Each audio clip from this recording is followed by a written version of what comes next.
had a guy who I brought in, he got almost half. And then I had like 2 million left after taxes.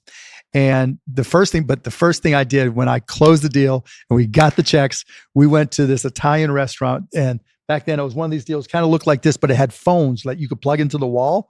And I was so obliterated, right? I could barely see, barely talk. And all my guys are like, and I'm not into cars big time. And they're like, well, what do you want to do?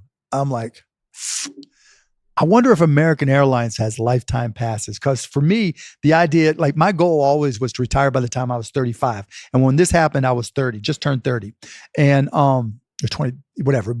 And I was like, okay. So they plugged in one of those phones and my guys are just laughing because I'm slurring. And I traveled so much, I knew the American Airlines phone number was like 1-800-433-6464, something like that. I bet you that's still a number. And they plugged it in and I called and I said, do you guys sell lifetime passes? And they're like, yeah, let us connect you to the AirPass department. And I'm like, thank you very much.